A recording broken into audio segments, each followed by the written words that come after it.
राज और आसी घर के मुख्य दहलीज पर खड़े थे, लेकिन वहां कोई खुशी नहीं थी। आसी के चेहरे पर कोई भाव नहीं थे। वह पत्थर की मूरत जैसी बेजान खड़ी रही। राज उसकी आंखों में वही पुरानी चमक और मासूमियत तलाश रहा था, पर उसे वहां सिर्फ एक अजनबी शख्स का अक्स दिखाई दिया। लोगों के चेहरे पढ़ने में माहिर राज आज आसी की इस चुप्पी से अंदर तक कांप गया था। वह उसे अपने करीब लाना चाहता था, पर दूरियां बढ़ती ही जा रही थी। राज ने घर में सारा को कहकर आसी के भव्य स्वागत की सारी तैयारियां पहले से करवा ली थी। उसे लगा था कि अपनों का प्यार देखकर आसी का मन बदल जाएगा। सारा हाथ में आरती की थाली और चावल का कलश लेकर बाहर आई। उसने बड़ी उम्मीद पधारिए दुल्हन रानी। आसी ने जब सारा को देखा तो एक पल के लिए उसकी आंखों में हैरानी और पुरानी यादें तैर गईं। आसी आगे बढ़कर सारा को गले लगाना चाहती थी, पर जैसे ही उसकी नजर पीछे खड़ी ममता पर पड़ी, वह ठिठक गई। ममता और राज की हल्की मुस्कुराहट आसी को किसी चुभन जैसी लगी। उसके मन ने चीख कर चिल्ला कर कहा, यह सब इन लोगों की मिली भगत है। उसे यकीन हो गया था कि राज कभी नहीं बदल सकता, और उसने ममता के साथ मिलकर उसे फिर से धोखे के जंजाल में फंसा लिया है। अब उसे वहां से निकलने का कोई रास्ता नहीं दिख रहा था। आसी अपने ख्यालों के तूफान में डूबी थी और सारा उसे कलश गिराने के लिए कह रही थी।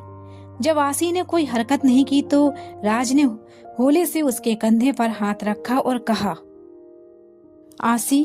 राज के छूते ही आसी ने उसे इतनी नफरत और हिकारत से घूरा कि राज ने डरकर अपना हाथ पीछे खींच लिया।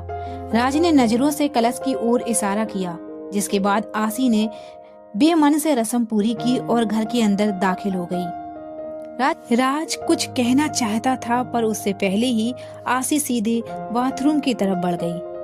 आज से पहले राज सिंघानिया के साथ किसी ने ऐसा बर्ताव करने की हिम्मत नहीं की थी। उसे आसी की इस उपेक्षा पर बेहद गुस्सा आ रहा था, लेकिन वह जानता था कि इस वक्त बात करना बेकार है। वह अपनी नाराजगी को पी गया और बिना कुछ बोले कमरे से बाहर निकल गया। बाथरूम में शावर चलाकर आसी फूट फूट कर रोने लगी। वह भगवान से गुहार लगा रही थी कि आखिर हर बार उसे ही ऐसी कठिन परिस्थितियों में क्यों डाल दिया जाता है। उसे लगा कि उसकी किस्मत में प्यार नहीं, सिर्फ समझौते लिखे हैं। वह काफी देर तक रोती रही।